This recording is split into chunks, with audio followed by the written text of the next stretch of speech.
জুলাই সনদকে যে আজকে যে জুলাই সনদের শপথ নিল না, তাহলে কি এটা কি এই শহীদদের এবং কি ছাত্র জনতার, এদেশের জনতার সাথে কি গাদ্দারি করা হলো না নাকি?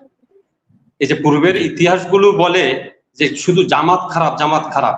আমরা তো এই পর্যন্ত দেখলাম জামাতের কর্মকাণ্ড এখন পর্যন্ত খারাপ দেখলাম না। গণভোটের মানে বিরোধিতা তো আগে থেকেই করছে, এখন তো গণভোট জয়যুক্ত হয়েছে, তারপরও তো মানে তারা হয়তো না ভোটই বেশি দিছে মানে গণভোটের থেকে গণভোটে। এই ক্ষেত্রে তাদের ওই যে আরেকজন কক্সবাজারের যে পূর্ণমন্ত্রী হয়েছে, স্বরাষ্ট্রমন্ত্রী দায়িত্ব পাইলো সালাউদ্দিন, তিনি হয়তো এটার বিরোধিতা, কিন্তু মির্জা ফখরুল ইসলাম আলমগীরের কথা এখনো শুনি নাই আমরা, হয়তো দুই একদিনের মধ্যে শুনবো। কিন্তু তারা যদি এইগুলার বিরোধিতা করে তাহলে আমাদের তো আগেই ধারণা যে গণভোট মানে হ্যাঁ যে জয়যুক্ত হয়েছে এর পক্ষে কোনো কাজই করব না, বিএনপির দ্বারা সম্ভব না ওইগুলা বাস্তবায়ন করা। কিন্তু তারপরও তারা বলছে যে তারা সংবিধানে নাই গণভোট, কিন্তু সংবিধানে যদি গণভোট না থাকে তাহলে সংবিধান অনুযায়ী নির্বাচন হবে 2029-এ, তাহলে 2026-এ কোন সংবিধান অনুযায়ী নির্বাচন করছে? আশা করি এই প্রশ্নটার উত্তর মনিরুল ইসলাম রবি ভাই দিয়ে যাবেন আলোচনার সময়। জি, ধন্যবাদ ধন্যবাদ আপনাকে। কবির। আসসালামু আলাইকুম। ওয়ালাইকুম সালাম। ধন্যবাদ মনির ভাই আমাকে যুক্ত করার জন্য, এবং এখানে অতিথিবৃন্দ সবাইকে সালাম এবং শুভেচ্ছা।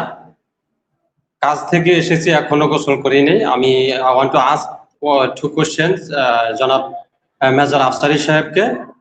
এই যে আমরা চারটা সিটের মধ্যে যে বিশেষ করে মামুনুল হক সাহেবের এবং এই নাসিরউদ্দিন পাটোয়ারির সিটের মধ্যে যেই ঝামেলা দেখলাম, কাটচিট হয়েছে, তারা আইনি প্রক্রিয়ায় আইনের মধ্যে গেছে। তাহলে তারা যে এখন যে শপথ নিতেছে এমপি মন্ত্রী যেটাই হোক, তাহলে আইনি প্রক্রিয়ার মধ্যে যখন সিদ্ধান্ত আসবে, তারা কি এই সিদ্ধান্ত, এই শপথ কি তারা কি ডিসমিস হবে? মন্ত্রী পরিষদ বা এমপি পরিষদ থেকে ডিসমিস হবে?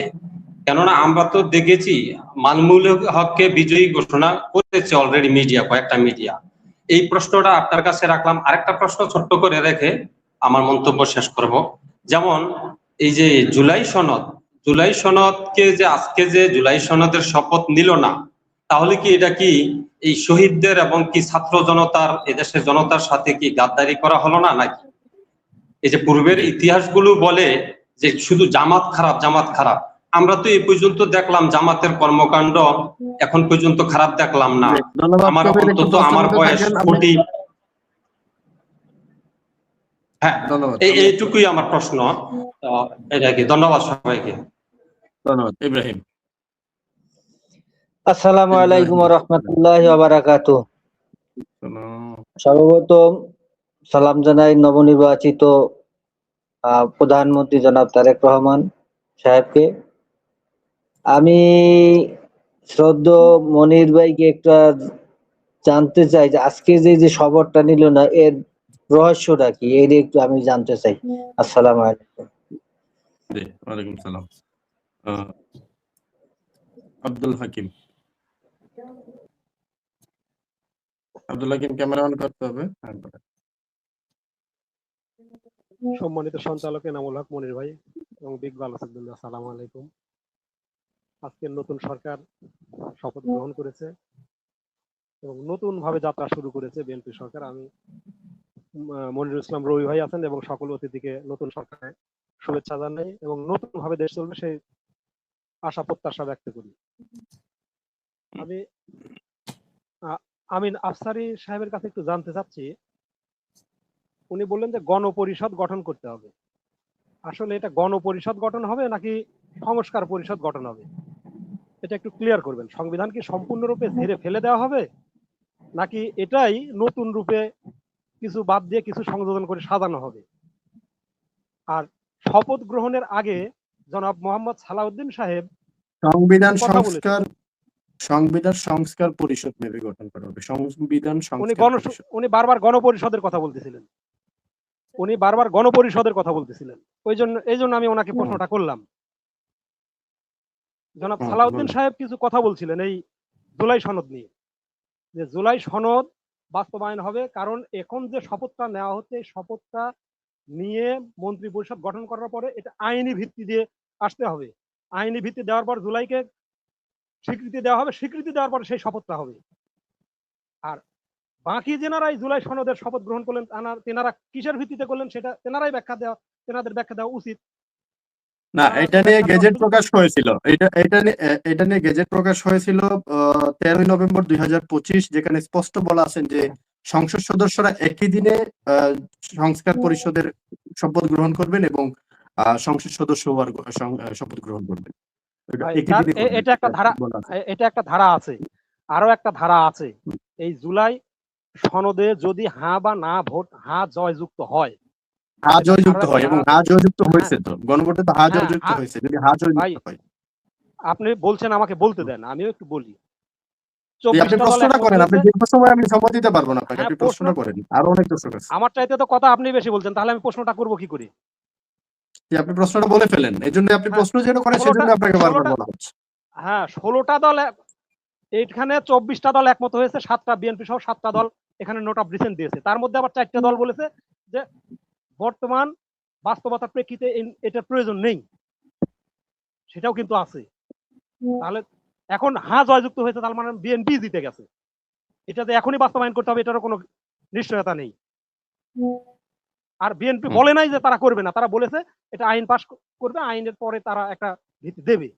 আর মামুন হোসেন হাবিবি সাহেবের কাছে আমি একটু জানতে চাচ্ছি, আপনি বারবার বলছিলেন জনাব তারেক রহমান যদি শক্তভাবে একটা বক্তব্য দিতেন যে প্রশাসনকে বলে দিতেন যারাই সন্ত্রাসী করবে তাদেরকে গ্রেপ্তার করবে, তখন তো অবশ্যই এরকম বলতেন কি না যে শপথ নেওয়ার আগেই, ক্ষমতা নেওয়ার আগেই প্রশাসনকে ব্যবহার করা শুরু করেছে, এরকম কোনো বক্তব্য আসতো কিনা আপনার পক্ষ থেকে?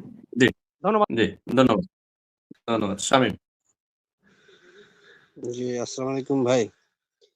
ওয়ালাইকুম যে সালাম। আজকে ওই আমাদের আফসারি ভাই একটা বলেছেন যে বিএনপিটা কিভাবে বাস্তবায়ন করে, সংসদে করবে কিনা, কি কাটছাট করে কিছু করবে কিনা, সেটা হলো বিএনপির ব্যাপার, যেহেতু তারা 2/3 আসন পাইছে। আমার প্রশ্নটা ওই জায়গায় নয়। আমার প্রশ্নটা হচ্ছে এই গণভোট নিয়ে একটা রিট হয়েছে, আপনারা সেটা অবগত আছেন।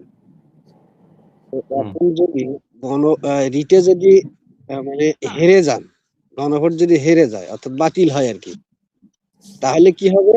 আর যদি বাতিল না হয় তাহলে কি হবে? হুম, ধন্যবাদ। ধন্যবাদ। নজরুল ইসলাম। আসসালামু আলাইকুম সম্মানিত সঞ্চালক ভাই, অতিথিবৃন্দ, বিশ্বের যে যেখান থেকে দেখছেন শুনছেন, জনাব আফসারির ভাইয়ার দৃষ্টি আকর্ষণ করছি। একজন বিদেশি নাগরিককে কোন আক্কেলে নিরাপত্তা উপদেষ্টা করলেন, যার হাতে সেনাবাহিনী এই দেশের নিরাপত্তা রিপোর্ট পেশ করবেন সালাউদ্দিন। তাহলে কিভাবে একজন বিদেশি ওই ব্যক্তিকে বিএনপি পররাষ্ট্রমন্ত্রী করলো? তারপর সংস্কারের ব্যাপারে স্বাক্ষর করলেন না, বললেন সংবিধান প্রক্রিয়া সম্পন্ন হোক। আফসারি ভাইয়া, kindly I am requesting for your attention. Jinnah সাহেব সংবিধান আমাদের পাবলিকদেরকে শিখান।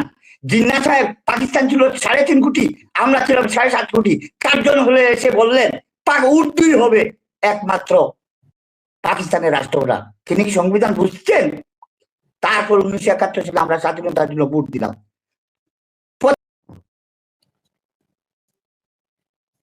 ডিসকানেক্ট হয়ে গেছেন। মশিউর রহমান। মশিউর রহমান বলেন, কোন প্রশ্ন? আসসালামু আলাইকুম। ওয়ালাইকুম সালাম। আসসালামু আলাইকুম। জি, ওয়ালাইকুম জামালপুর সালাম। জেলা শুনতে থেকে পাচ্ছি, বলেন। বলছিলাম। হুম।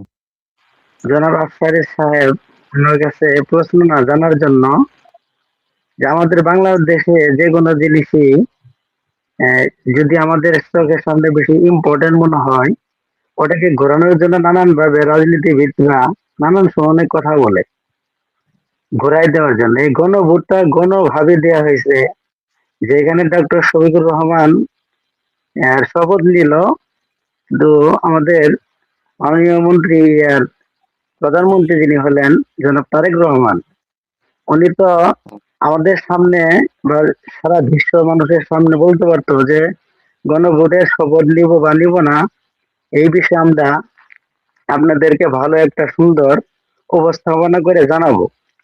কিন্তু তার মন্ত্রীরা যে কথাগুলি বলে, এগুলো তো আমাদের যারা হা ভোটে দিছি, হা ভোটের পক্ষে ভোট দিয়েছি, এটা আমাদের হৃদয়গুলি কম্পন করে দেয়। এটা আফসারি সাহেবের কাছে আমি জানার জন্য। জি, ধন্যবাদ।